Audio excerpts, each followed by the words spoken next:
ಲಿಂಗಾಯತ ಧರ್ಮ ವಿಚಾರಕ್ಕೆ ಸಂಬಂಧಪಟ್ಟ ಹಾಗೆ ಹೇಳಿಕೆ ಬಂದಿದೆ. ಈಗ ಲಿಂಗಾಯತ ಧರ್ಮ ಹೋರಾಟಕ್ಕೂ ಡಿಕೆಶಿಗೂ ಸಂಬಂಧನೇ ಇಲ್ಲ, ನಮ್ಮ ಸಮುದಾಯದ ಬಗ್ಗೆ ಡಿಕೆಶಿ ಮಾತನಾಡುವ ಅಗತ್ಯ ಇರಲಿಲ್ಲ ಅಂತ ಹುಬ್ಬಳ್ಳಿಯಲ್ಲಿ ಮೈತ್ರಿ ಅಭ್ಯರ್ಥಿ ವಿನಯ್ ಕುಲಕರ್ಣಿ ಹೇಳಿಕೆಯನ್ನು ಕೊಟ್ಟಿದ್ದಾರೆ. ಈ ಮೂಲಕ ಮತ್ತೆ ವಿಚಾರಕ್ಕೆ ಸಂಬಂಧಪಟ್ಟ ಹಾಗೆ ಎಂ.ಬಿ. ಪಾಟೀಲ್ ಬಳಿಕ ವಿನಯ್ ಕುಲಕರ್ಣಿ ಸರದಿ. ಈಗ ಅದಕ್ಕೂ ಡಿಕೆಶಿಗೂ ಏನು ಸಂಬಂಧ, ನಮ್ಮ ಧರ್ಮದ ವಿಚಾರ ನಿಮಗೆ ಯಾಕ್ರಿ ಅನ್ನೋ ರೀತಿಯಲ್ಲಿ ಕೇಳಿದ್ದಾರೆ ವಿನಯ್ ಕುಲಕರ್ಣಿ. ಡಿ.ಕೆ. ಶಿವಕುಮಾರ್ ಅವರದ್ದು ಗೌಡ ಸಮುದಾಯದ ಬಗ್ಗೆ ನಾವು ಮಾತನಾಡಿದರೆ ತಪ್ಪಾಗುತ್ತೆ. ಎಂ.ಬಿ. ಪಾಟೀಲ್ ಪತ್ರ ಬರೆದಿದ್ದು ಸುಳ್ಳು, ಇದು ಬಿಜೆಪಿಯ ಕುತಂತ್ರ, ಸಮುದಾಯ ಇಬ್ಬಾಗ ಮಾಡಲು ದಿನನಿತ್ಯ ಪ್ರಯತ್ನವನ್ನು ಪಡ್ತಾ ಇದ್ದಾರೆ ಅಂತ ಹುಬ್ಬಳ್ಳಿಯಲ್ಲಿ ಮೈತ್ರಿ ಅಭ್ಯರ್ಥಿ ವಿನಯ್ ಕುಲಕರ್ಣಿ ಹೇಳಿದ್ದು ಡಿ.ಕೆ.ಶಿ ವಿರುದ್ಧ ಆಕ್ರೋಶವನ್ನು ವ್ಯಕ್ತಪಡಿಸಿದ್ದಾರೆ. ಯಾವುದೇ ಕಾರಣಕ್ಕೂ ಕೂಡ ಡಿ.ಕೆ. ಶಿವಕುಮಾರ್ ಈ ರೀತಿ ತಲೆ ಹಾಕಬಾರದು ಅನ್ನೋ ಅರ್ಥದಲ್ಲಿ ವಿನಯ್ ಕುಲಕರ್ಣಿ ಮಾತನಾಡಿದ್ದಾರೆ. ಪ್ರಹ್ಲಾದ್ ಜೋಶಿ ವಿರುದ್ಧ ಕೂಡ ಅವರು ಟೀಕಾ ಪ್ರಹಾರವನ್ನು ಮಾಡಿದ್ದಾರೆ. ಈ ಹಿಂದೆ ಪ್ರತ್ಯೇಕ ಧರ್ಮ ವಿಚಾರವಾಗಿ BSY ಪತ್ರವನ್ನು ಬರೆದಿದ್ರು, ನಾವು ಜಂಗಮ ಸಮುದಾಯ ಒಂದೇ ಅಂತ ವಿನಯ್ ಕುಲಕರ್ಣಿ ಹುಬ್ಬಳ್ಳಿಯಲ್ಲಿ ಮಾಧ್ಯಮ ಸಂವಾದದಲ್ಲಿ ಹೇಳಿಕೆಯನ್ನು ಕೊಟ್ಟಿದ್ದಾರೆ.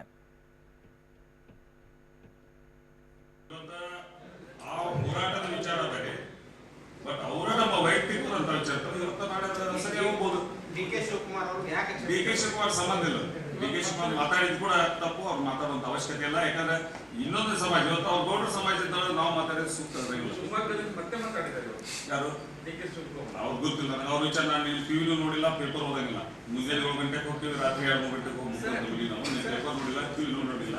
ಯಾಕಂದ್ರೆ ಅವ್ರ ಅಕಸ್ಮಾತ್ ಯಾವ್ದೋ ಗೌಡ್ರ ಸಮಾಜದ ಇತ್ತಂದ್ರೆ ನಾವು ಮಾತಾಡೋದು ತಪ್ಪಾಗುತ್ತೆ. ಇದು ಸಮಾಜದ ವಿಷಯ, ಅವ್ರು ಮಾತಾಡೋದು ಸೂಕ್ತ ಅಲ್ಲ. ವಿಷಯ ಅಲ್ಲ. ಮೊನ್ನೆ ಒಂದು ಪತ್ರಿಕೆಯಲ್ಲಿ ಎಂ.ಬಿ. ಪಾಟೀಲ್ ಅವ್ರ ಬಗ್ಗೆ ಪತ್ರ ಬರೋದು, ಆ ಪತ್ರನ ಡೂಪ್ಲಿಕೇಟ್. ಏನ್ ಯಡಿಯೂರಪ್ಪನವ್ರಿಗೆ ಇದ್ರಾಗ ಓದಿದ್ರು ಅಂತ ಪತ್ರ, ಅದು ಮಾದಾಯ ಬಗ್ಗೆ ಓದಿದ್ರು ಆ ಪತ್ರ, ಇವತ್ತು ಎಂ.ಬಿ. ಪಾಟೀಲ್ ಬರೆದಂತ ಪತ್ರ, ಮೊನ್ನೆ ನಮ್ದು ಒಂದು ಪತ್ರ ಬಂತು. ಇಂಥ ಡೂಪ್ಲಿಕೇಟ್ ಮಾಡಿಸಿದ ಆಮೇಲೆ ಅದು ಆ್ಯಡ್ ಅವ್ರು ಕೊಟ್ಟಂತದ್ದು ಏನೈತಲ್ಲ ಪತ್ರಿಕೆಗಳು ಬಂದಂತದ್ದು, ಅದೊಂದು ಆ್ಯಡ್ ಕೊಟ್ಟಿದ್ದದು. ಅದೇನ್ ಪೂರ ಒಂದು ಇದನ್ನ ಮಾಡಿಕೊಟ್ರ ಆ್ಯಡ್ ಕೊಟ್ಟಂತದ್ದು. ಯಾರು ಕೊಟ್ಟಾರ? ಬಿಜೆಪಿ ಕೊಟ್ಟಿರ್ತಾರೆ. ಯಾರು ಕೊಟ್ಟಿರ್ತಾರೆ? ಬಿಜೆಪಿ ಅವರು ಕೊಟ್ಟಿದ್ದು. ಇವತ್ತು ಪ್ರಹ್ಲಾದ್ ಜೋಶಿ ಅವರು ಸಮಾಜ ಉಳಿಯುವ ಕೆಲಸದಲ್ಲಿ ಬಹಳ ದೊಡ್ಡ ಕುತಂತ್ರ ದಿನನಿತ್ಯ ನಡೆಸಿರ್ತಾರೆ. ದಿನನಿತ್ಯ ನಮ್ಮ ಸಮಾಜವನ್ನು ಕೂಡ ಉಳಿಯೋದ್ರಲ್ಲಿ ಹೆಂಗಾರ ಮಾಡಿ ಯಾರು ಪಂಗ ಇರ್ಲಿ ಅನ್ನುವಂತ ವ್ಯವಸ್ಥೆ ಏನು ಪ್ರಹ್ಲಾದ್ ಜೋಶಿ ಅವರು ಮಾಡಕತ್ತಾರ. ದಿನನಿತ್ಯ ಪ್ರಯತ್ನ ಇರ್ತೈತೆ. ಅವ್ರು ಒಂದು ದಿವಸ ಇದಕ್ಕೊಂದು ಟೀಮ್ ಬಿಟ್ರ. ಇವತ್ತೊಂದು ಟೀಮ್ ಬಿಟ್ಟು ನಮ್ಮ ಸಮಾಜ ಯಾವತ್ತೂ ಇದು ಕೂಡಬಾರ್ದು, ಒಂದಾಗಬಾರ್ದು, ಎರಡು ಭಾಗ ಆಗಿರ್ಬೇಕು. ಪ್ರಹ್ಲಾದ್ ಜೋಶಿ ಅವ್ರ ಲಾಭ ಆಗ್ಬೇಕು. ಜೋಶಿ ಅವ್ರು ಹೊಡೆದು ನಮ್ಮನ್ನ 2 ಭಾಗ ಮಾಡ್ತಾರೆ ಅಷ್ಟೇ. ಜೋಶಿ ಅವ್ರು ಹೊಡೆದು 2 ಭಾಗ ಮಾಡಿ ಆಳುವಂತ ವ್ಯವಸ್ಥೆ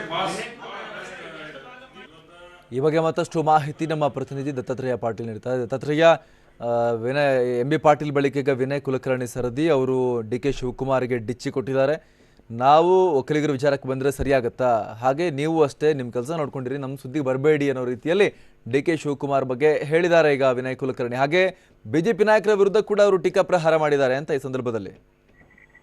ಅಮರ್ ಪ್ರಸಾದ್, ನಿಜಕ್ಕೂ ಲೋಕಸಭೆ ಚುನಾವಣೆ ಸಂದರ್ಭದಲ್ಲಿ ಈಗೊಂದು ರೀತಿಯಲ್ಲಿ ಅಂದ್ರೆ ಏನು ಲಿಂಗಾಯತ ಪ್ರತ್ಯೇಕ ಧರ್ಮ ಏನು ಇತ್ತು ಕಳೆದ ವಿಧಾನಸಭಾ ಚುನಾವಣೆಯಲ್ಲಿ, ಆ ಹೋರಾಟದ ಮುಂಚೂಣಿಯಲ್ಲಿರ್ತಕ್ಕಂಥ ಕಾಂಗ್ರೆಸ್ ನಾಯಕರೇ ಈಗ ಉಲ್ಟಾ ಹೊಡಿತಾ ಇದ್ದಾರೆ ಅನ್ನುವಂಥದ್ದು ಒಂದು ಮಾತುಗಳು ಅವರಿಂದಾನೇ ವ್ಯಕ್ತವಾಗ್ತಾ ಇದಾವೆ. ಯಾಕೆಂತಂದ್ರೆ ಸ್ವತಃ ಇಷ್ಟು ದಿನ ಏನು ಅಂತಂದ್ರೆ ಲಿಂಗಾಯತ ಪ್ರತ್ಯೇಕ ಧರ್ಮಕ್ಕಾಗಿ ಹೋರಾಟ ನಡೆಸ್ತಿರುವಂತವ್ರು ಈಗ ಏನು ಅಂತಾರೆ ಲೋಕಸಭಾ ಚುನಾವಣೆ ಸಂದರ್ಭದಲ್ಲಿ ಸಡನ್ ಆಗಿ ಇಲ್ಲ ಹೋರಾಟ ಇಲ್ಲಿಗೆ, ಆ ಹೋರಾಟ ಇಲ್ಲಿಗೆ ಈ ಚುನಾವಣೆಯಲ್ಲಿ ಬೇಡ, ಈಗೇನಿದ್ರು ಚುನಾವಣೆ ಆದ್ಮೇಲೆ ನಾವು ಮಾತಾಡ್ತೀವಿ ಅನ್ನುವಂಥ ಒಂದು ಮಾತುಗಳನ್ನು ಹೇಳ್ತಾ ಇದ್ದಾರೆ.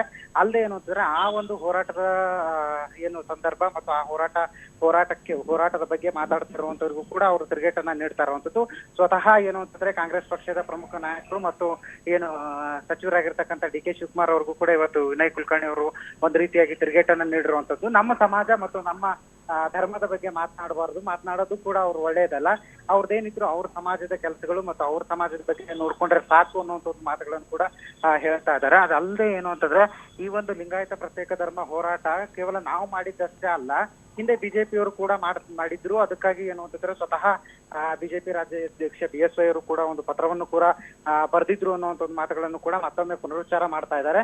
ಅಲ್ಲದೆ ಏನು ಅಂತಂದ್ರೆ ನಾವು ಇಷ್ಟು ದಿನ ಏನು ಹೋರಾಟ ಮಾಡಿದ್ವಿ ಅದು ಎಲೆಕ್ಷನ್ಗೋಸ್ಕರ ಅಲ್ಲ, ಎಲೆಕ್ಷನ್ನೇ ಬೇರೆ ಮತ್ತು ನಮ್ಮ ಹೋರಾಟನೇ ಬೇರೆ ಅನ್ನುವಂಥ ಒಂದು ಮಾತುಗಳನ್ನು ಕೂಡ ಆಡೋದ್ರ ಮೂಲಕ ಏನು ಅಂತಂದ್ರೆ ಎಲ್ಲೋ ಒಂದು ಕಡೆ ಸಾಫ್ಟ್ ನೇಚರ್ ಅನ್ನ ತೋರಿಸ್ತಾ ಇದ್ದಾರೆ ಅನ್ನುವಂಥ ಒಂದು ಮಾತುಗಳನ್ನು ಕೂಡ ವ್ಯಕ್ತವಾಗ್ತಾ ಇದೆ. ಅಲ್ಲದೆ ಏನು ಅಂತಂದ್ರೆ ಈ ಚುನಾವಣೆಯಲ್ಲಿ ಲಿಂಗಾಯತ ಪ್ರತ್ಯೇಕ ಧರ್ಮದ ಹೋರಾಟದ ಕಿಡಿಯಾಗ್ಲಿ ಅಥವಾ ಕಾವಾಗ್ಲಿ ಬರಬಾರ್ದು ಅನ್ನುವಂಥ ಒಂದು ಅನಿಸಿಕೆಗಳು ಮತ್ತು ಅವರ ಭಾವನೆಗಳು ಕೂಡ ವ್ಯಕ್ತವಾಗ್ತಾ ಇದ್ದಾವೆ. ಅಮರ್ ಪ್ರಸಾದ್.